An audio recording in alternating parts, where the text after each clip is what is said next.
Welcome to Opto Sessions, where we interview the brightest minds from the stock market, uncovering their secrets to success. If you're looking for ideas, tips and techniques from the world's best, you're in the right place.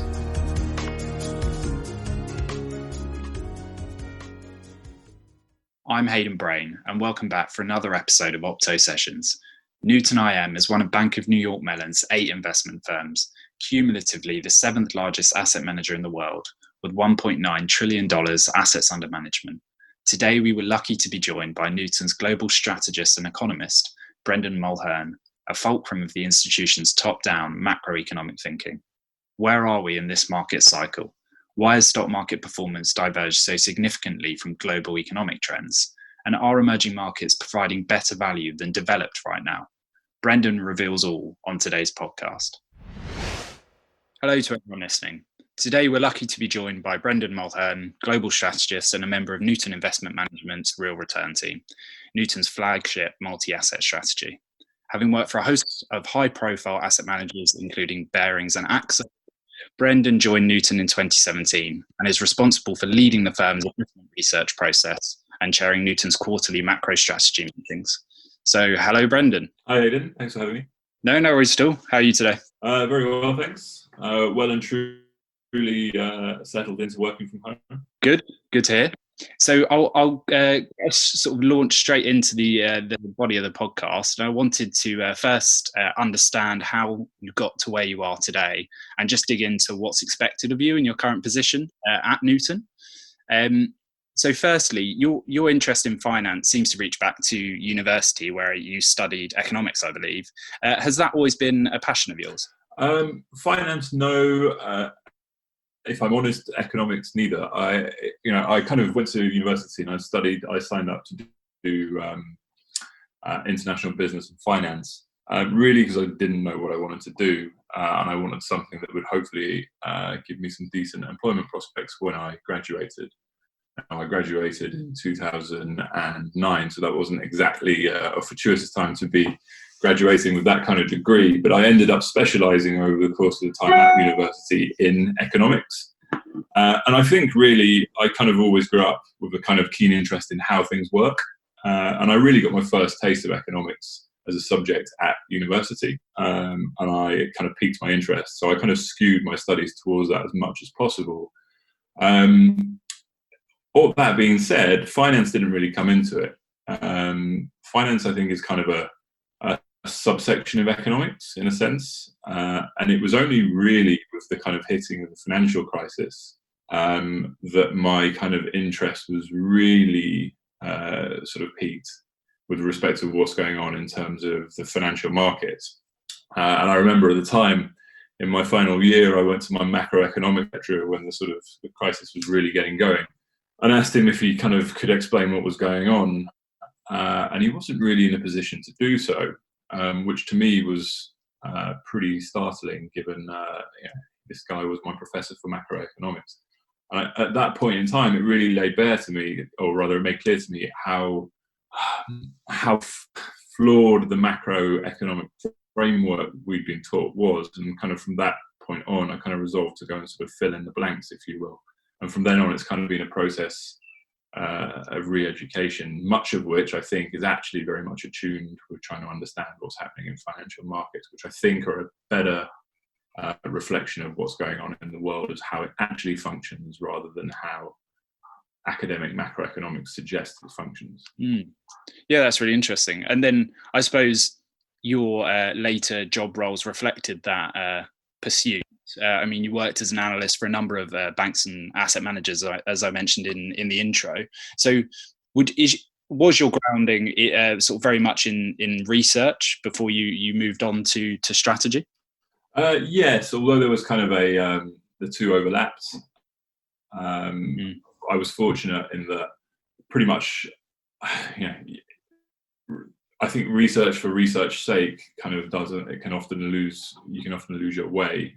There needs to be a benchmark of success, which ultimately, financial markets keep you honest. If you're trying to sort of outperform what the benchmark it may be your challenge with outperforming, then it kind of, I think that keeps your research more honest.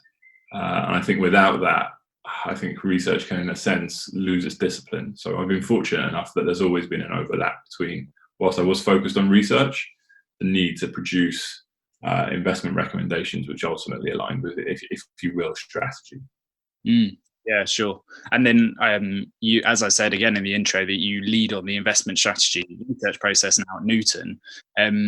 So I guess that kind of focus of achieving an objective and not doing research for research sake is central to your process now. Can you talk to us about any of the key tenets of that process and just anything that separates your process from peers? Yeah, sure. I'm not sure I can say it necessarily separates us from all peers, but I think what is fairly unique about the process I've tried to put in place at Newton, which very much builds on what was there before me as well, is Newton is, by kind of full disclosure, its history is more of a bottom-up stock picking house, and I'm coming at this from a top-down perspective.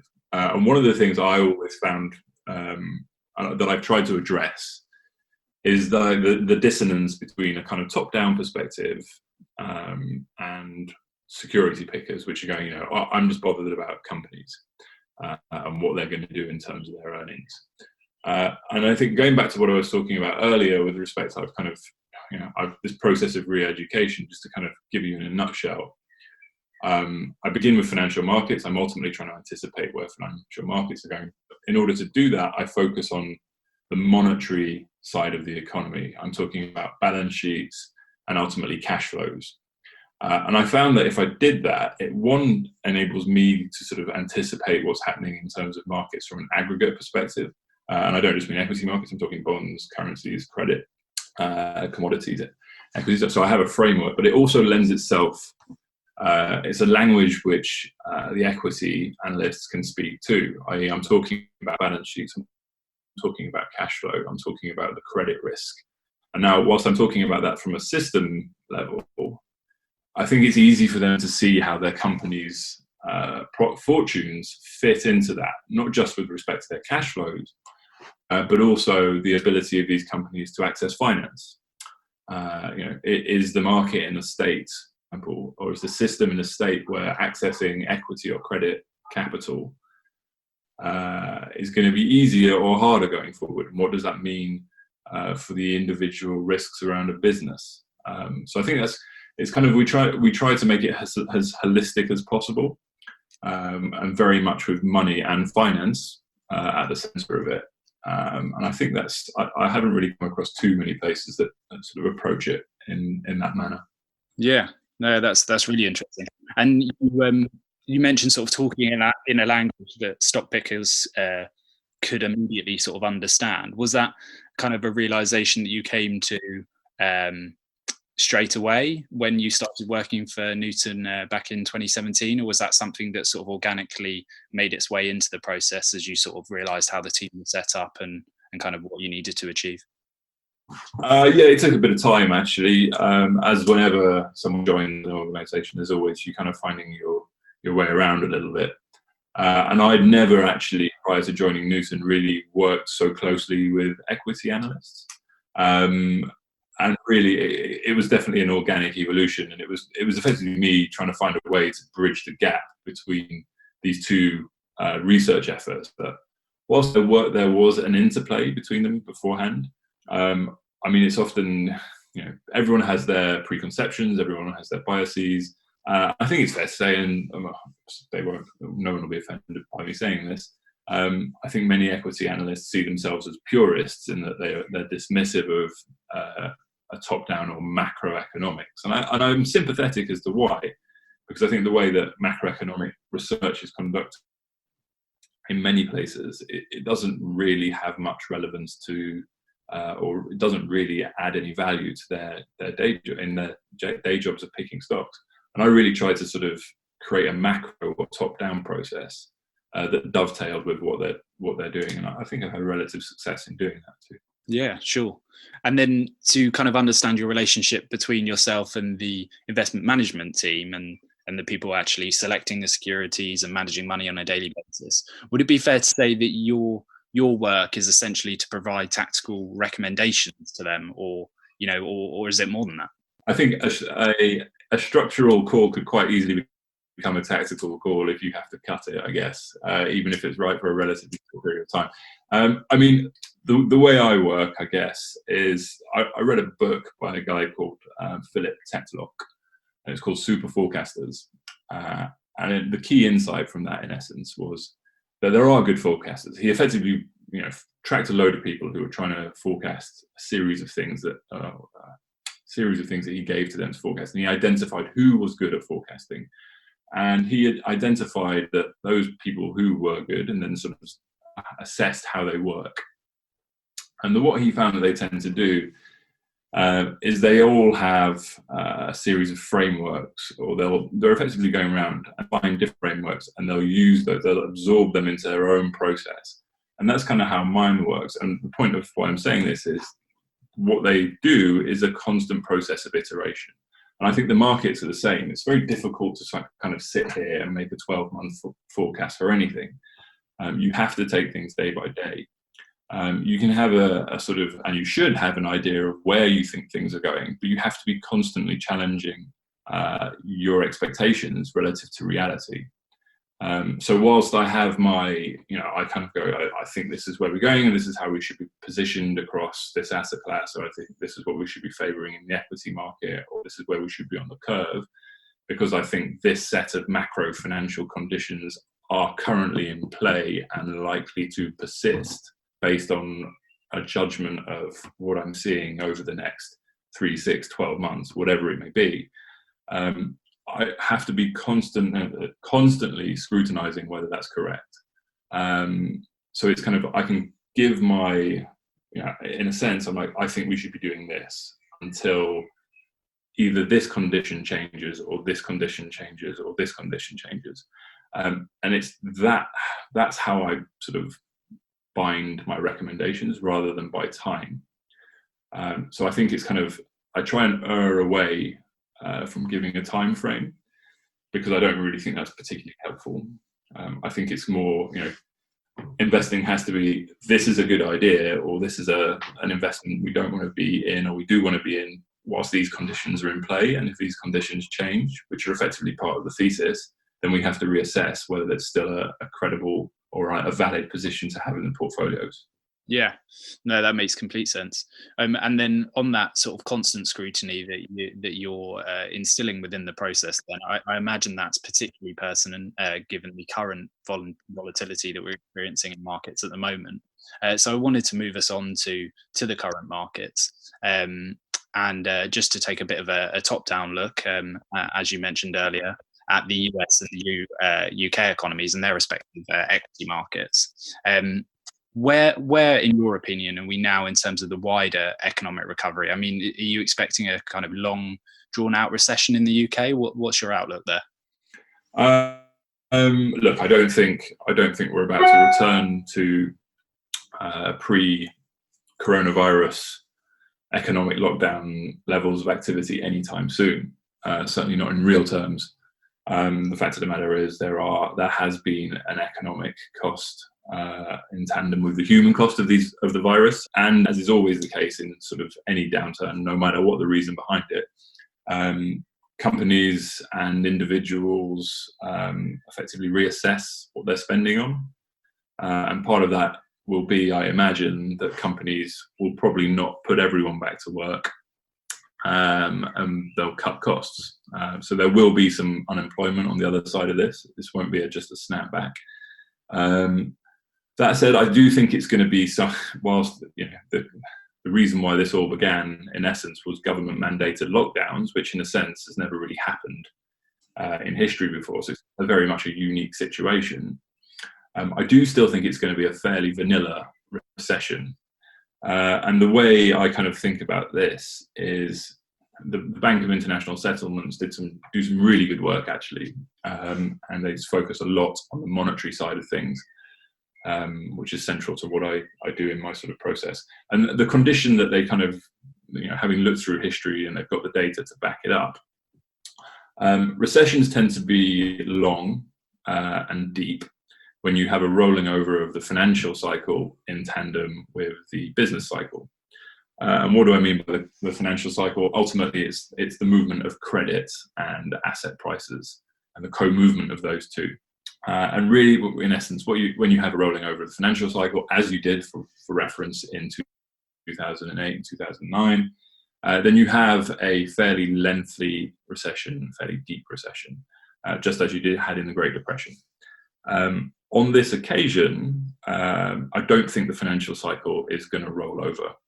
And I think that the policy response to the economic lockdown has pretty much been geared towards preventing this.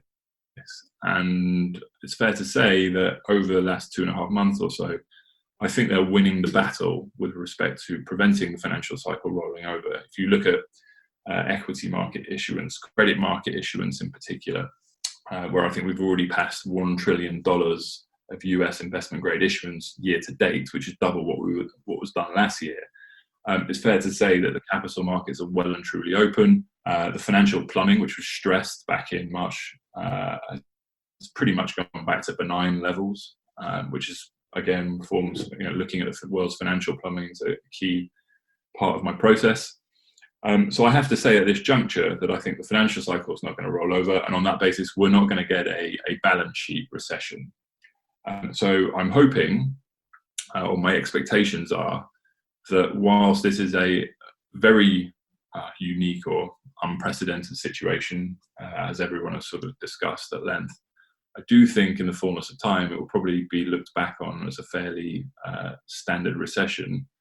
And I'm hoping that we can recover without too much difficulty. That said, it's probably going to last a little longer because there is a hesitancy to get things back to quote unquote normal for fears of exacerbating a second wave. But I think what we've seen over the last 3 to 4 weeks is that there's an increasing rush to reopen, and it's actually something that's caught me by surprise. We know that China and Asia has been sort of pushing to reopen and get back to some form of normalcy for a while now. But what I've been surprised by is how quickly the narrative has shifted in Europe and the US, and there now seems to be, I guess, politicians, having previously been very cautious, of kind of getting egg on their face ahead of elections, or not ahead of elections as well, and now kind of throwing caution to the wind. And I think just respecting the fact that you kind of can't keep this situation going on for much longer. So I'm hoping that history will look back on this as a very unique situation, but one where the economic cost wasn't too great. Yeah, sure. Well, I guess then, having rolled out that sort of unprecedented level of financial stimulus that you were talking about there, will it be hard for central banks to sort of wean national economies off those support measures? I mean, how do you see that unfolding? I think it will absolutely be very, very difficult to wean not just economies but ultimately financial systems off of the stimulus. And really, it kind of goes back to, and this is one of the things we've long talked about at Newton, is the fact that monetary stimulus, whether it was interest rate cuts or quantitative easing, wasn't going to change the nominal growth outlook. It was phenomenally successful at inflating asset prices, but it wasn't particularly successful at inflating nominal demand. And we've been of that view for a while. The path of least resistance ultimately would be a unification of monetary and fiscal policy. And when that time came, then it would be the point to take seriously the idea that the low growth world, or low nominal growth, the new normal as it was dubbed, may no longer be, we can no longer take that as a given. And I think that's important. I think what the policymakers, what we're seeing currently is that the COVID-19 economic lockdowns or economic recession is effectively being used. But sorry, to go back, we were always of the view as well that it would take a crisis to prompt the unification of monetary and fiscal policy. Because lest we forget, that's kind of what we had in the 1970s, and it was kind of dubbed, or it was adjudged following the inflationary period that was the 70s, that it was better to kind of move away from that. So it would kind of take a crisis, in a sense, to remove or get over the impediments towards going back to that set of policies again. And that's, broadly speaking, what we've seen happen over the last 2 to 3 months, and quite frankly, at a rate I didn't anticipate. And there's another economist that I kind of lean on, because I think there are, much of academic economics is not particularly useful. There are some good guys out there. There are some good frameworks in there. And one of them was produced by an economist at Cambridge University. And he effectively he basically looked at sectoral balances. And his name was Wynne Godley. And he basically said, and he actually identified that going back to the late 90s, the US would go into recession, as under the Clinton administration, the government tried to run a fiscal surplus, which was one of the few occasions that it's actually happened since the 70s, when Nixon took the US off the gold standard. And the reason why he correctly forecasted there would be a recession, he was effectively saying that if the government starts to run a surplus, then on a period-by-period basis, its expenditures are declining relative to its incomes.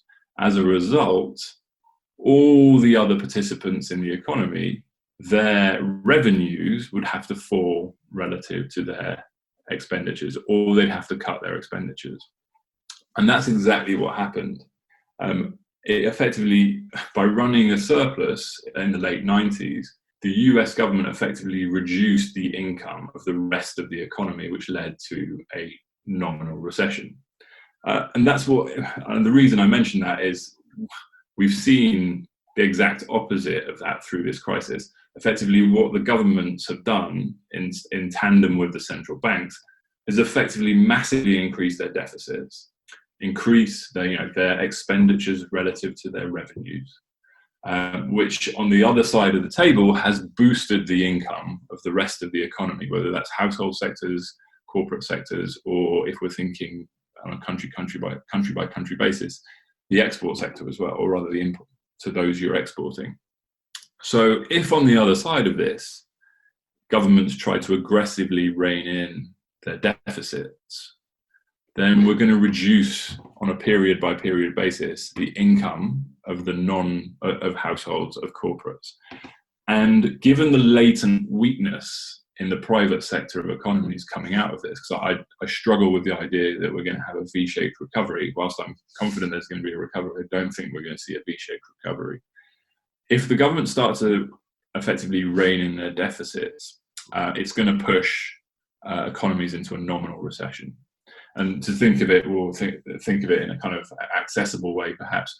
If the government cuts their spending, then the cash flow through the private sector economy declines on a year-on-year basis, then we're going to see a resurgence of credit stress. Now, it'll be idiosyncratic credit stresses, sure, but there's a risk that it metastasizes into something systemic. So I think where we are is that we'll probably see sustained deficits for a while. I think that'll be possible because I think there's going to be a lack of sort of inflationary pressures initially, as in part due to what's going on in the private sector, i.e. the recession. But over time, I think inflationary pressures probably will pick up, but I think they'll be relatively muted.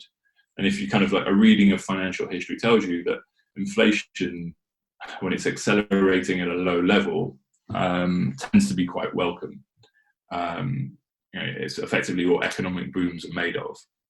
And generally speaking, people are pretty keen to endorse them. I think the political zeitgeist at the moment is very much in favour of this with modern monetary theory. So I don't think this stuff's going to go away anytime soon. It may become a problem, and in fact almost certainly will become a problem later down the line. But I don't think that's going to happen within the next couple of years, certainly. And I actually think it's probably more of a pushing out towards 5, 6, maybe even 10 years before we start getting destabilizing inflationary consequences from this. So I do think we're actually in the foothills of a kind of new inflationary era, if you will, as a result of all of this. And it's in a sense, the cat's out of the bag, and I don't think he's going to be put back in there anytime soon.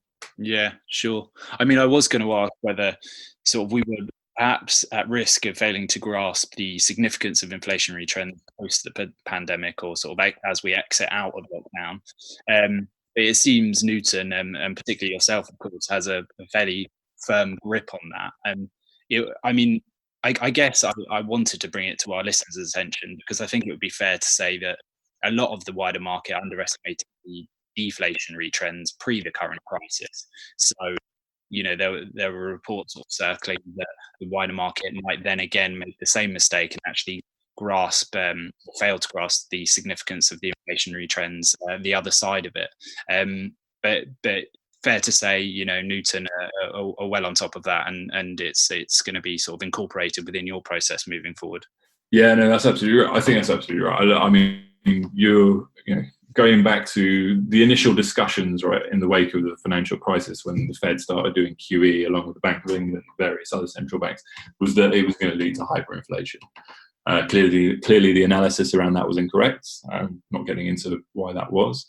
But I think it feels to me that it's only actually over the last 2 to 3 years, perhaps, that the market's almost now assuming that we're in this a world of perpetual disinflation or lowflation, and I think that's ironically precisely at the wrong time because I think now the risks of an acceleration of inflation and a sustained acceleration of inflation are actually rising. And there's a risk, I think, in the market because if you look at what's happened in the post-financial crisis, there is one monumental consensus trade, which is effectively long bull flatteners into secular disinflation, right? I mean, so on the other side of that, in the equity market, the mirror image of what's been going on in the bond market, it's been the secular growth names, otherwise known as tech and healthcare, that investors have crowded into on the justification that these guys are the ones that can deliver growth in a low growth world. And the min vol factor, the minimum volatility, which effectively bond proxy equities. And I think there's a huge amount of consensus positioning in those parts of the market. And I think we started to see that consensus positioning has been reflected over price action over the last 3 to 4 weeks. You just have when we've had these value rotations, and counterintuitively, of course, I'm sure many of your listeners know, it's in recessions that the value trade, which is largely comprised of economically sensitive or cyclical parts of the market, do best. And it's because the monetary and fiscal policy response leads market participants to pricing in a better nominal growth outlook. And that's exactly what we're starting to see now. Going back to what I was talking about earlier with this sort of accelerated reopening of economies, I think there's now a view that all the policy that's been pumped into markets can get some traction as people go back to work.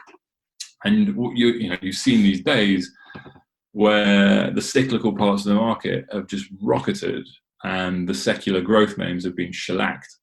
And I think that really reflects the fact, that belies the underlying structure of the market, which is that anyone who's already got these economically geared equity names are not selling, and anyone who's underweight is trying to buy. And there's no liquidity in the market, so the price is just getting bid up aggressively. And I've got a feeling that there's at least, my personal view is that there's at least a 2-year trade in that stuff, based on what's happening in terms of the policy response.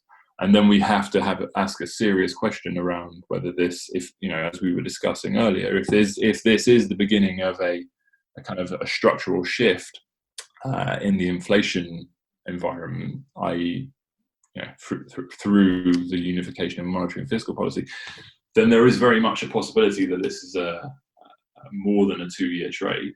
And that kind of goes back to what I was talking about earlier. My process, we need to look for conditions X, Y, Z being in place, and if they're changing, and that's certainly what I'm looking at the moment. Yeah, interesting. As you rightly sort of referenced, our listeners will be more au fait with the equity side of the market.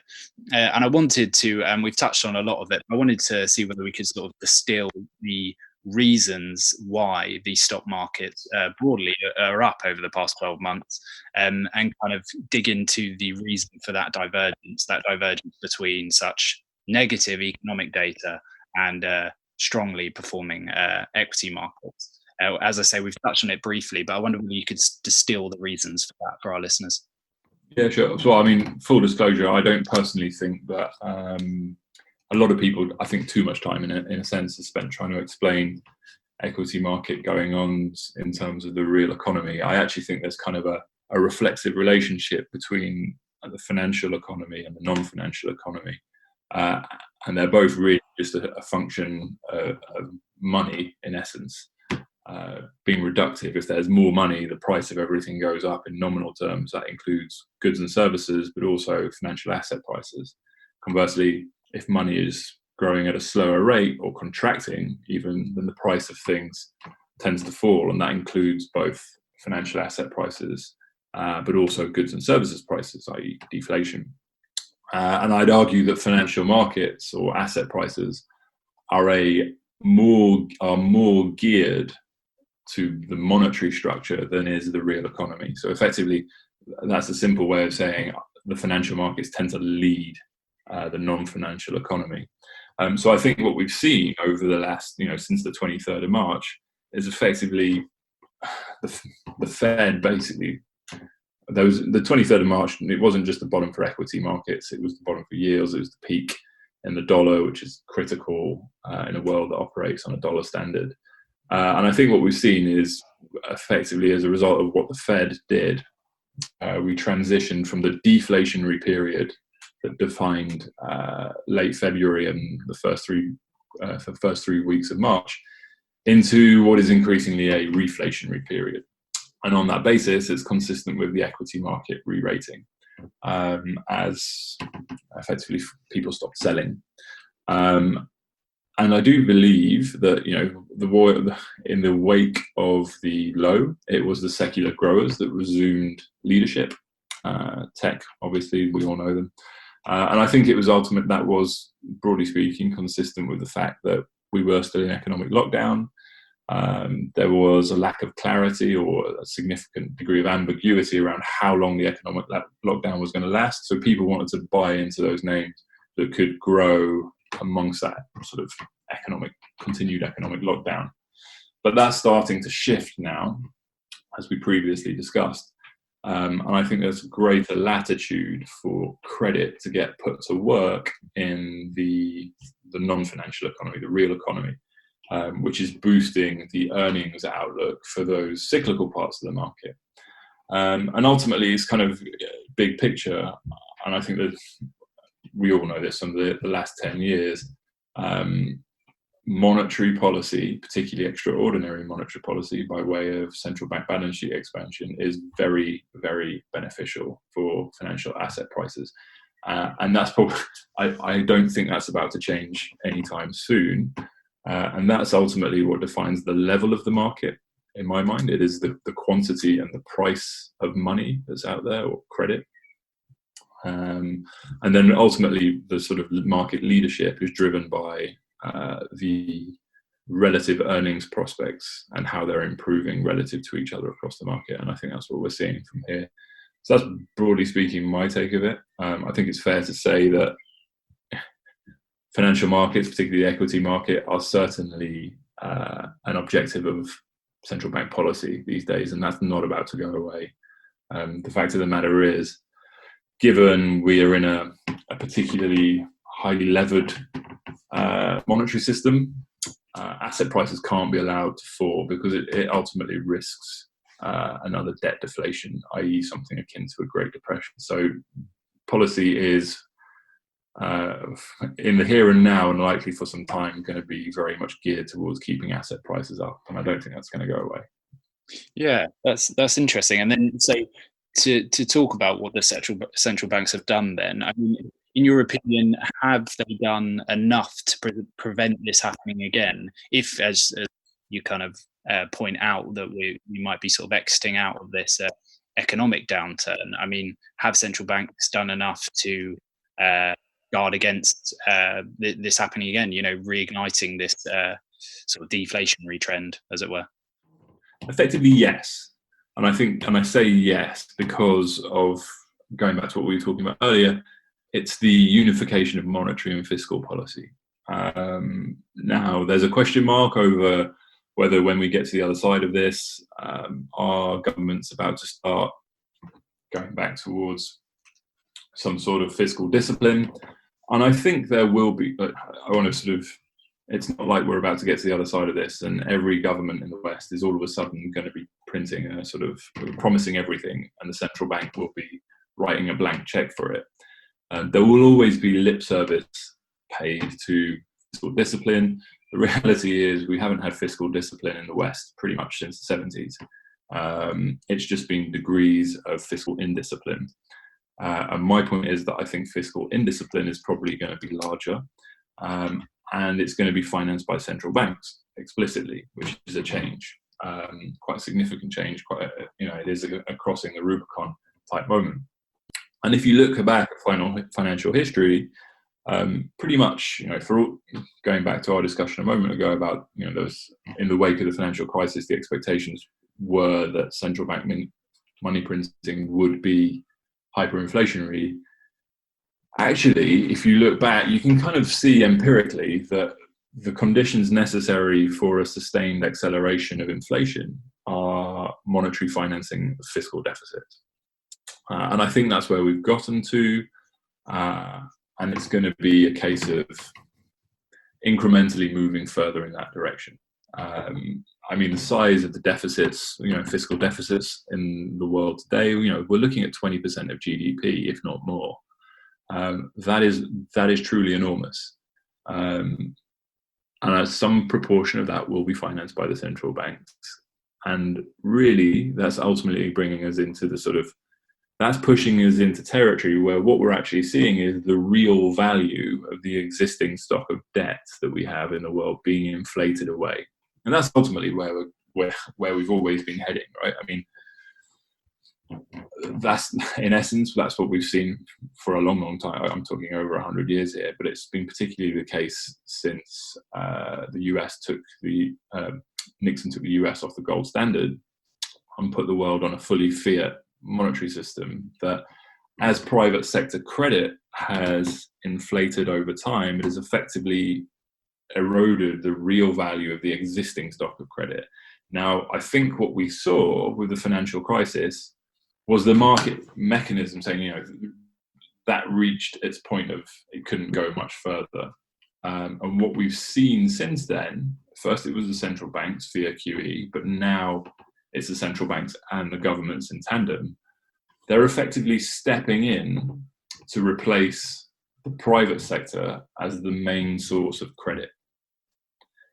And that is a profound shift in the sort of macro financial landscape, because it now means the credit or debt is no longer serving as a credit or debt security, because the central bank is effectively creating an item on its balance sheet to offset the money that is being given to the government. We're getting into kind of the accounting, the nitty-gritty of the accounting side of monetary economics, but it is kind of ultimately what is going to drive the mechanism that drives the inflation, the erosion of the stock of debt in real terms, and wholesale change, I think, for financial markets going forward. Yeah, that's fascinating. That's not something that I was then across, so that will be particularly interesting for our listeners, I think. And I wanted to stop there in terms of our broader conversation on current markets and move it on to asset allocation, and essentially try and kind of understand how we distill all of that economic information in terms of how we allocate in the markets. So my first question would be exactly that. How do you, Newton, sort of translate that economic discussion into asset allocation decisions? I mean, is there a specific process you use or a system that you use to understand where we are in the cycle? Yeah, so I mean, it won't come as a surprise given what we've discussed that I'm really looking at what money and credit is doing throughout the world, in a sense, and I do that. I put the US at the center of that because we operate on a dollar standard, and there's the US economy, and then there's the offshore dollar economy as well. And what's going on in the US has a major bearing on monetary conditions in the offshore dollar economy, much of which is captured by emerging markets, which is still very much geared into the price of dollar liquidity around the world. But I'm also looking at other independent monetary jurisdictions, such as the Eurozone, the UK, China, which to a lesser degree is dependent on dollars than other parts of the emerging markets. But really what I'm doing is I start with pretty much all the central banks, and I'm looking at whether they are effectively providing money and finance to their commercial banks at an easier or tighter rate, and the health of their respective banking systems. And I'm looking at how credit growth is sort of panning out, and then also looking through at corporate profitability as well. And I'm effectively forming a judgment around how global liquidity conditions are evolving. I define liquidity conditions as the ease of finance for both the financial economy, i.e. financial markets, and the non-financial economy, i.e. the real economy. And I'm just assessing, are financial conditions getting easier or tighter, and what's the rate of change? And if I can answer that question, then I have a good idea of what asset allocation is appropriate based on, in essence, my judgment for what the macro financial conditions are likely to be. I then use financial market price action to assess whether my judgment of the macro financial conditions are correct. And why is that? Looking through history, I've kind of done the exercise going back to 1973. Really because that's kind of when the limitations of financial market data kick in. But really, the reason I mention this is because I have gone back and looked. It's like, if these set of macro financial conditions are in place, then I have a high degree of confidence that this market is going to outperform that market. You want to go equities over bonds, or you want to go commodity, precious metals over industrial metals. It's that kind of approach. And again, going back to the sort of the iterative process, I'm forming my judgment of how liquidity is going to pan out. I'm challenging that relative to how financial market price action is playing out. And then lastly, I look at macro data and corporate financials, because they, quite frankly, are the lagging indicators of how this reflexive system works. It's worth noting for those that are interested that I actually sort of built my framework out after reading George Soros's book, The Alchemy of Finance. And he kind of hit the sort of process that he used in there, informed a lot of my thinking that I use today. And that kind of brings us to kind of make it, I guess, real for your listeners. It's kind of, as we sort of discussing a moment ago, I said that the response to the sort of market turmoil of February and March led to an inflection point on the 23rd of March. And I think really that was a shift from a deflationary environment to a reflationary environment. And I've been constantly looking at the breadth of indicators that I look at to assess, to constantly reevaluate my probability around whether I'm right on that. And I can kind of say that more and more of the indicators I look at have been falling in line with what I would expect from them if we were in a reflationary environment. So my probability, or my degree of confidence in that judgment has increased. And thus I have kind of pushed the asset allocation more aggressively in favor, or the sort of recommended asset allocation more aggressively in favor of a reflationary environment. So, that's effectively going short the dollar versus more cyclical currencies such as the Australian dollar, Canadian dollar. And then it's quite interesting that emerging market currencies were lagging, but have started to sort of play catch up over the last few weeks. And that, in a sense, has been consistent with how liquidity conditions have been developing over the last 2.5 months, as perception of risk by market participants has declined. People have been willing to put more risky bets on, if you will. So we're starting to see money move into the Brazilian real, South African rand, and I'd expect that to continue. But it's also, mirroring that as well. We're seeing, and it goes back to what we were talking, seeing some more cyclical parts of the equity market have been working in recent weeks. We're starting to see money flow into emerging market equities as well, and I'd expect that to continue for at least the next 2 years or so, similar to the sort of mini cycles that we've seen in 2009 and 11 and 16 through 17. Commodities too. And it's interesting that, again, if we're in a reflationary environment, precious metals tend to do quite well. And a lot of people in the market are out there extolling the virtues of gold. But if we genuinely are, because of the debasement of money, but necessarily, if that debasement of money is having the impact they suggest it is, i.e. it's pushing us into a more inflationary environment, then broadly you would expect to see silver outperform gold, as it has done historically in reflationary environments. And that's interestingly what we are seeing at the moment. But also you'd see copper outperform gold as well, and oil. Again, that's what we're starting to see. So don't get me wrong, I think the bull market in gold looks pretty solid at the moment. There's been some sideways chop over recent weeks, but I think that's really been about consolidation and working off overbought conditions. And I think to me, it's interesting what's going on in terms of industrial commodities. So I kind of like the more and more I'm seeing is telling me that we're kind of in the foothills of a sort of mini cycle at this juncture, at least, if not something longer. Yeah, sure. And then you talked about sort of reevaluating almost constantly and incrementally sort of updating your process as you're given new information, and it makes complete sense that you wouldn't stand still on a particular view or outlook. But I just wondered whether the current market, given its unprecedented levels of sort of volatility and uncertainty, I suppose, does that necessitate a more nimble asset allocation approach, or at least from your perspective, does it necessitate a more nimble sort of process for recommending those allocations?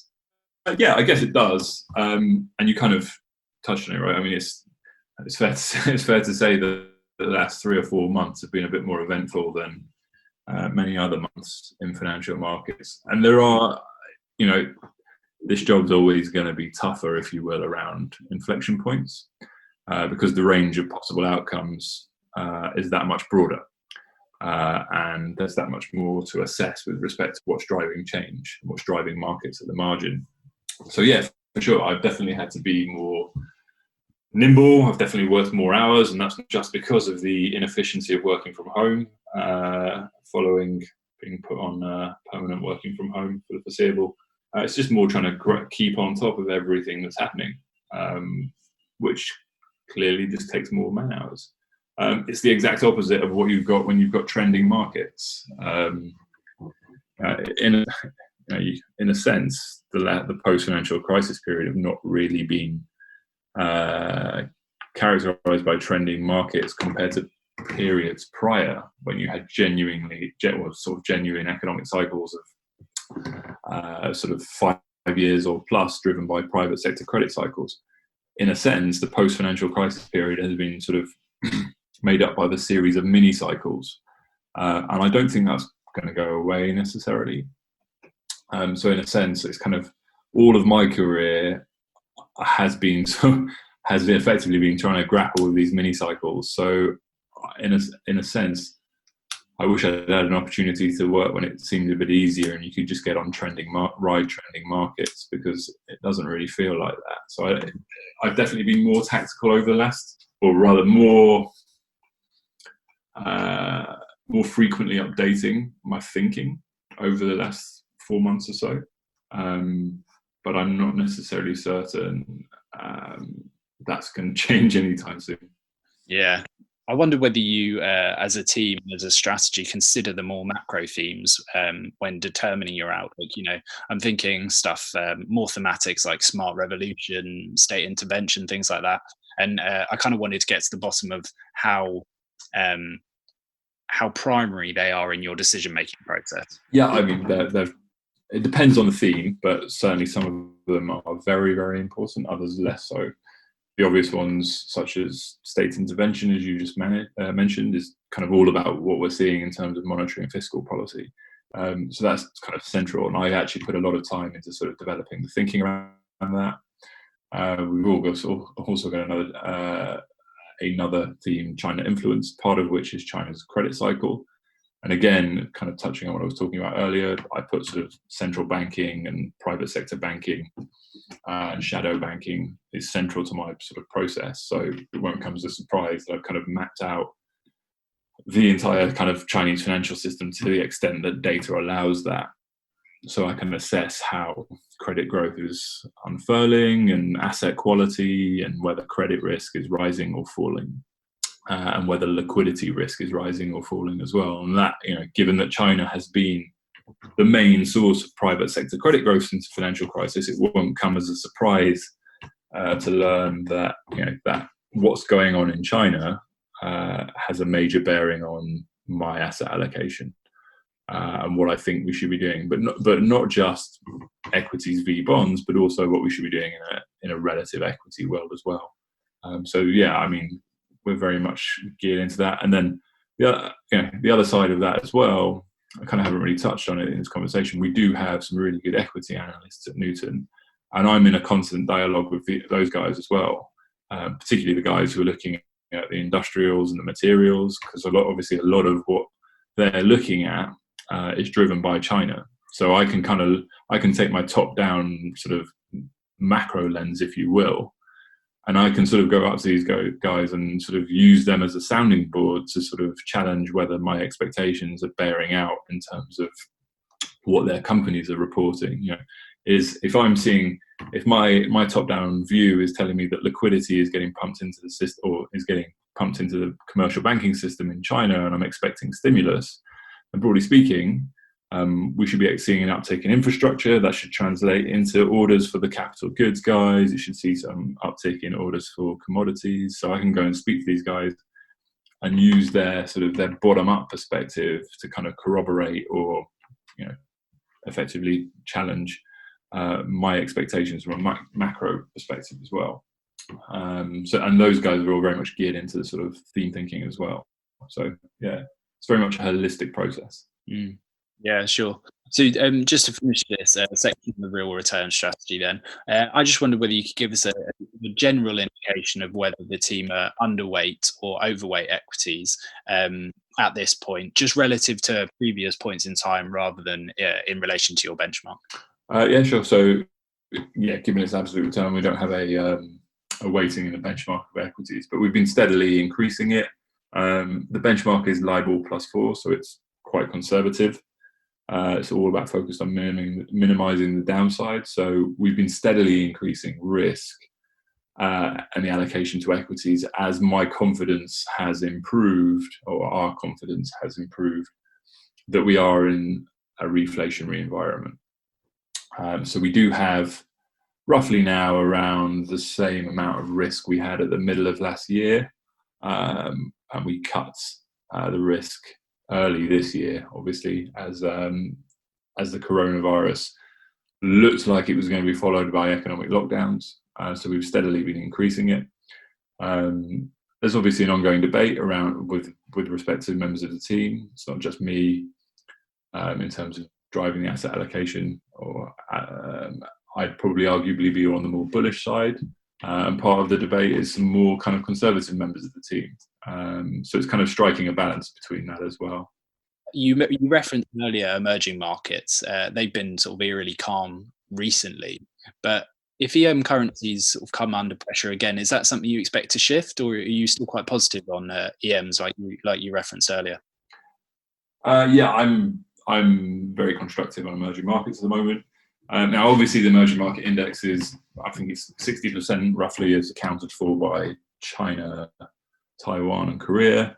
And those guys haven't been, or certainly certain parts of those have not been doing particularly badly year to date. In fact, some of the big emerging market names have been up in sympathy with the tech names in the US as well, following a similar sort of trajectory. To me, I'm more interested at this juncture in parts of the emerging market universe that are kind of unloved, the kind of Brazils, the South Africas, as I alluded to earlier. And the reason I say that is that, again, markets are driven at the margin, and my kind of top-down framework tells me that global liquidity conditions are now continue to ease, and economic momentum or the nadir with respect to the economic momentum on a rate of change basis is probably behind us. So to my mind, we want to be looking, or anyone wants to be looking, at the parts of the market that are most geared to economic growth. most geared to global financial conditions. And it's those parts of the market. Now, I know everyone's going to push back, or there's the obvious issues around places such as Brazil and South Africa, that they're institutionally challenged and poorly run countries, and they've got their own domestic issues. But the fact of the matter is, it's like markets are driven at the margin. And I think from a kind of top-down perspective, those kind of conditions, the improvement in global liquidity, the improvement in global growth, so thinking of it kind of from a kind of balance sheet and P&L perspective, the sort of balance sheet or the funding of those economies, and thus all the kind of companies within those economies, are going to have a huge tailwind from this improvement in global liquidity conditions. I.e., put it the other way, credit stress is going to fall as they're more able to access funding. And then on the other side of it, their P&L, their aggregate P&L is going to improve as well, i.e. their cash flow. So again, you get a decline in risk, in credit risk rather, and an improved earnings outlook. Like, there are obviously going to be there are going to be companies within those countries that are going to benefit, as well as the overall market. So that's kind of my thinking, and it won't come as a surprise, I guess, that kind of from a sector perspective, I'm looking at parts of the market. I think parts of the market that will do quite well here are the materials sector, the industrials, basically the cyclical sectors. Even the banks have been doing better recently. And I think that's interesting in that that's followed, since we've seen this rotation begin in the market 3 or 4 weeks ago, we kind of really started to sort of get going, I guess. The banks have been notable laggards, and I think part of the reason why was that there was an expectation amongst many market participants that we were just going to see ever lower interest rates in response to, in a stimulate economies. And at the last FOMC, Powell kind of ruled that conference afterward. He said that the Fed was still, negative rates were still being considered. Kind of saw in the reaction that that's kind of what the market wanted to hear. And since then, what we've sort of heard out of the Fed is a kind of walking back, trying to sort of move away from negative rates. And we've seen this shift towards talking about yield curve control. That's kind of given another shot in the arm to the bear steepeners that have been going on for a while now in the bond markets. And that's manna from heaven if you're a bank, right? You want a steeper curve. And I think that it's not a surprise to me that last Tuesday we saw Powell come out and be quite unequivocal with respect to the sort of trajectory of monetary policy of the Fed, i.e. ruling out negative rates in favour of yield curve control, and that the banks have started to participate.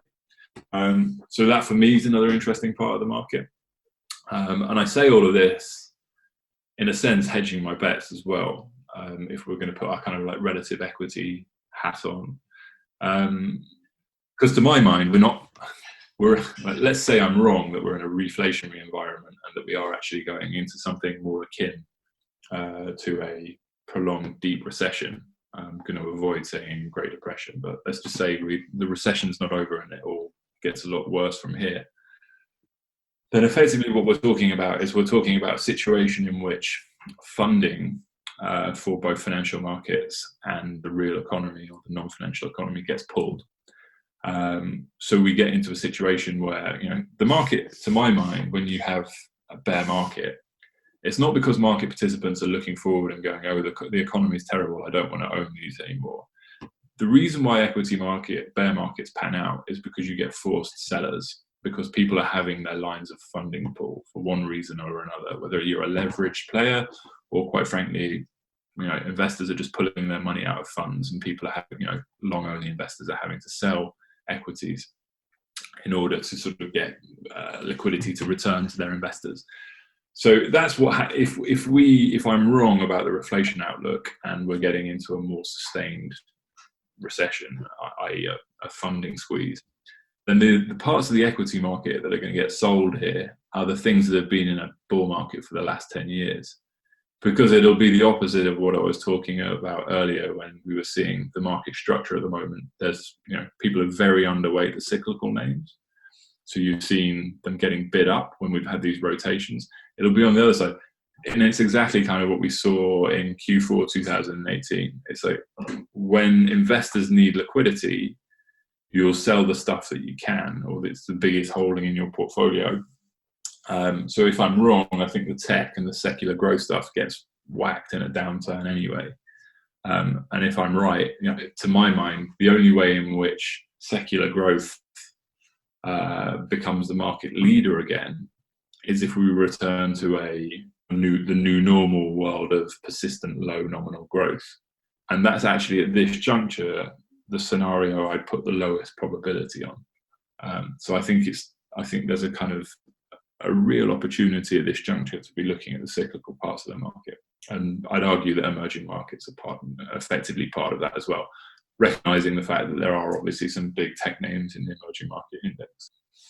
Yeah, sure. I mean, on the cyclical stocks, I mean, we've seen stocks in manufacturing, energy, financials. I mean, they've all helped to push the stock market higher, achieving, I think, some of the highest gains on the S&P 500 in recent weeks. I mean, so if we were to put a time horizon on that, what sort of time frame are we looking at? Like, how long do you expect that trend to continue?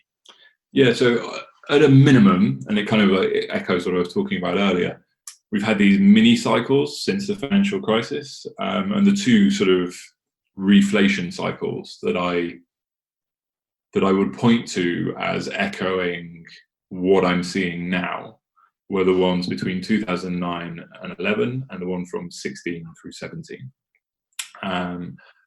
And I think that the conditions that are currently in play are very similar to the conditions that were in play prior to those two cycles. So I think if we were going to put a time frame on it, I think around about 2 years at least. And then we have to go back to the discussion we were having earlier about having the debate around whether this unification of monetary and fiscal policy changes the sort of structural backdrop from an inflation perspective, i.e., are we going to get a serious credit cycle here, even if it is propagated by governments and states around the world? That then invites the prospect of that 2-year cyclical reflation trade being elongated. So to my mind, at this juncture, you're kind of paid to get in, or rather you can have a high degree of confidence that there's a 2-year trade here. And once you're in the trade, you can sit there and assess whether it's got legs as more information becomes available as time goes on. Sure. Yeah, well, I think that's a perfect part to end our more opportunity focus section of the interview. And I just wanted to finish with some quick fire questions. I mean, it's simply a light-hearted way to end the episode, and feel free to answer in as little as one sentence or even one word if you like. My first question would be, what is the top mistake global strategists or economists more broadly make? Listening to academic economists. And then for number 2 then, where do you go for your investment or economic insights? Do you read a specific publisher, for example? Where do you go for that information? Yeah, we subscribe to a few research providers at Newton. Are some good ones. There's a guy called MacroStrategy, or a company called MacroStrategy Partnership that I find particularly useful. I definitely recommend checking those guys out. But I tend to kind of lean on practitioners and other people that have been successful in markets. I mentioned George Soros earlier, but the Stanford Druckenmillers. I found it really helpful to go and read interviews with those guys, look what they've done, what worked, and try and kind of take the best of that and add it into my own process going forward. I think it's best to listen to practitioners. So number 3 then, what's the most memorable moment from your career today? Probably 2018. Obviously, we were running an absolute return strategy, and pretty much every market was down as the Fed was hiking rates, and the bond market was yields were rising. Bonds were selling off, and it was global liquidity conditions at that juncture were really tightening, and the Fed just wasn't listening. The equity market was declining pretty much in most parts of the world, apart from the US, up until Q4. Industrial metals were getting smoked as well, so was gold. Pretty much there was nowhere to sort of hide. The only thing that went up that year was cash. And we actually ended the year up, which was pretty satisfying. Pretty much got the year right from the get-go. it was a very satisfying year. Oh yeah, very impressive. So for question 4 then, what would a top tip for your younger self be? Top tip for my younger self: try and get comfortable with the fact that you're never going to know everything, and get comfortable with the fact that you're going to be working with imperfect information. Because I think certainly when I started out, I wanted to try and get as much information as possible, and effectively, try and go about it in a kind of you want to have so much confidence that you're not going to be wrong before you pull the trigger. But the reality is you're never going to get that confidence, or you're never going to get the amount of information that leaves you happy. And you have to get comfortable, I think, with working with quite a lot of ambiguity. And it's really about managing that ambiguity. And I think in a sense, that's really what risk management is about. And I think you need to get comfortable with that. And the sooner you can, the better. And the sooner you recognise that that's always going to be a part of what this job entails. Yeah, sure. Well, I think that's a perfect point to end the interview then. You've already been really generous with your time, so I'll let you head off. But thanks again from Opto, Brendan. It's been really fascinating speaking to you today. No problem. Thanks very much. Thanks for listening, everyone. Just a quick note before we sign off. If you're looking for an easily digestible daily update on the markets, this might be of interest to you. Opto Updates is our short newsletter sent every day during a trading week, giving you a bulleted list of the top 7 stories from the global stock markets. We've done the hard work for you, highlighting relevant opportunities and trends, and in addition, we'll also keep you notified of any new podcasts, stock reports, or events from the Opto world. If you're interested, sign up using the link in the show notes. Until next time.